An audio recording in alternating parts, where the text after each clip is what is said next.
ಬೆಂಗಳೂರಿನ ಚಂದ್ರ ಲೇಔಟ್ನಲ್ಲಿ ಕರುಣಾಜನಕ ದುರಂತ. ಬಾತ್ರೂಮ್ನ ಬಕೆಟ್ನಲ್ಲಿ ಮುಳುಗಿ ಕಂದಮ್ಮ ಸಾವನ್ನಪ್ಪಿದೆ. ತಾಯಿ ಬಟ್ಟೆ ತರಲು ಹೋದಾಗ ಬಕೆಟ್ನಲ್ಲಿ ಬಿದ್ದಿದ್ದ 11 ತಿಂಗಳ ಅಗಸ್ತ್ಯ.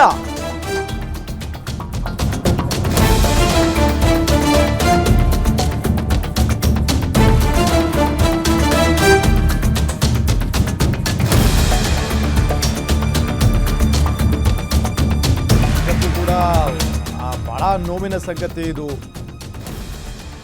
ಮಕ್ಕಳನ್ನ ಯಾವಾಗಲೂ ಕೂಡ ಬಹಳ ಹುಷಾರಾಗಿ ನೋಡ್ಕೋಬೇಕು ಅಂತ ಹೇಳೋದು ಇದಕ್ಕೇನೆ. ಸ್ವಲ್ಪ ಯಾಮಾರಿದ್ರು ಹಿಂಗಾಗೋಗ್ಬಿಡುತ್ತೆ.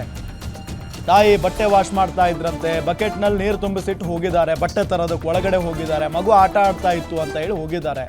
ಆ ಮಗು ನೋಡಿದ್ರೆ ತುಂಬಿದ ಬಕೆಟ್ನಲ್ಲಿ ಬಿದ್ದುಬಿಟ್ಟಿದೆ. 11 ತಿಂಗಳ ಮಗು ಅದು. ಅದಕ್ಕೇನು ಗೊತ್ತಾಗುತ್ತೆ ಪಾಪ. ಅಗಸ್ತ್ಯ ಅಂತ ಹೆಸರು. ಬಿದ್ದು ಉಸಿರುಗಟ್ಟಿ ಪಾಪ ಸಾವನ್ನಪ್ಪಿಬಿಟ್ಟಿದೆ.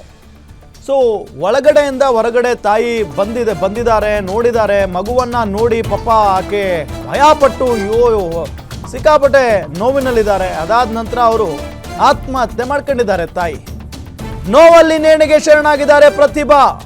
ನನ್ನ ಮಗುವಿನ ಸಾವಿಗೆ ನಾನೇ ಕಾರಣ ಅಂತ ಆತ್ಮಹತ್ಯೆಗೆ ಶರಣಾಗಿರೋದು. ಮನೆಯಲ್ಲಿ ತಾಯಿ ಮಗು ಇಬ್ಬರೇ ಇದ್ದಾಗ ನಡೆದಿರುವಂತ ಘಟನೆ ಇದು. ಸಾಫ್ಟ್ವೇರ್ ಉದ್ಯೋಗಿಯಾಗಿದ್ದ ಪ್ರತಿಭಾ ಪತಿ ಮಹಾಂತೇಶ್ ವರ್ಕ್ ಫ್ರಮ್ ಹೋಮ್ ಮಾಡ್ತಿದ್ರು ಪ್ರತಿಭಾ ಅನ್ನೋದು ಗೊತ್ತಾಗ್ತಾ ಇದೆ. ರಾತ್ರಿ ಪತಿ ವಾಪಸ್ ಬಂದು ನೋಡಿದಾಗ ಘಟನೆ ಬೆಳಕಿಗೆ ಬಂದಿರೋದು. ಪ್ರತಿಭಾ ನೇಣಿಗೆ ಶರಣಾಗಿದ್ದರೆ ಮಗು ಹಾಸಿಗೆ ಮೇಲೆ ಮಲಗಿತ್ತು. ಮಗು ನೋಡಿದಾಗ ಮಗು ಕೂಡ ಮೃತಪಟ್ಟಿರೋದು ದೃಢಪಟ್ಟಿದೆ. ಪಕ್ಕದಲ್ಲಿ ಪತ್ನಿ ಬರೆದಿಟ್ಟ ಡೆತ್ ನೋಟ್ ಕೂಡ ಪತ್ತೆಯಾಗಿರೋದು. ಡೆತ್ ನೋಟ್ ಪಕ್ಕದಲ್ಲಿ ಖಾಲಿಯಾಗಿದ್ದ 15 ಮಾತ್ರೆ ಶೀಟ್ ಕೂಡ ಪತ್ತೆಯಾಗಿದೆ. ಡೆತ್ ನೋಟ್ನಲ್ಲಿ ಪತ್ನಿ ಬಿಚ್ಚಿಟ್ಟ ಸತ್ಯ ನೋಡಿ ಪತ್ನಿಗೆ ಶಾಕ್ ಆಗಿದೆ. ಡೀಟೇಲ್ಸ್ ಕೊಡ್ತಾರೆ ನಮ್ಮ ಕ್ರೈಮ್ ರಿಪೋರ್ಟರ್ ಅಜಯ್ ಕುಮಾರ್ ಸಂಪರ್ಕದಲ್ಲಿದ್ದಾರೆ. ಅಜಯ್, ಯಾವಾಗ ನಡೆದಿರುವಂಥ ಘಟನೆ ಇದು, ಹೇಗಾಯಿತು? ಈ ಘಟನೆ ಕುರಿತಂತೆ ಸಂಪೂರ್ಣವಾದಂಥ ಡೀಟೇಲ್ಸ್ ಕೊಡ್ತಾ ಹೋಗೋದಾದ್ರೆ.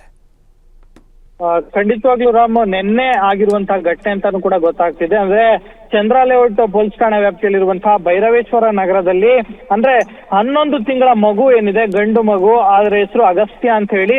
ನಿನ್ನೆ ಕೂಡ ಅವರು ಏನೋ ಆ ಮಗು ಆಟ ಆಡ್ತಾ ಇರತ್ತೆ. ಮಗು ಆಟ ಆಡ್ತಾ ಇದೆಯಲ್ಲ ಅಂತ ಹೇಳಿ ಪ್ರತಿಭಾ ಅಂತ ಹೇಳಿ ಅವರ ತಾಯಿ ಮನೆ ಮೇಲ್ಗಡೆ ಟೆರೆಸ್ ಮೇಲೆ ಹೋಗಿ ಬಟ್ಟೆ ಒಣಗಾಕೋದಕ್ಕೂ ಕೂಡ ಹೋಗಿರ್ತಾರೆ. ಅದೇ ಸಂದರ್ಭದಲ್ಲಿ ಆ ಒಂದು ನೀರು ತುಂಬಿದಂತಹ ಬಕೆಟ್ ಏನು ಮುಟ್ಟೋದಕ್ಕೆ ಹೋಗಿ ಮಗು ಅದರೊಳಗೆ ಬಿದ್ದು ಸಾವನ್ನಪ್ಪಿದೆ. ತಕ್ಷಣ ಏನೋ ತಾಯಿ ಬಂದು ನೋಡಿದಂತ ಸಂದರ್ಭದಲ್ಲಿ ಮಗು ಸತ್ತೋಗಿರತ್ತೆ. ಆಗ ಸಾಕಷ್ಟು ನೋವಿನಲ್ಲಿದ್ದಂತಹ ತಾಯಿ ಏನಿದ್ದಾರೆ ಪ್ರತಿಭಾ, ಆಗ ತಾನು ಕೂಡ ಸೂಸೈಡ್ ಮಾಡ್ಕೊಬೇಕು ಅಂತ.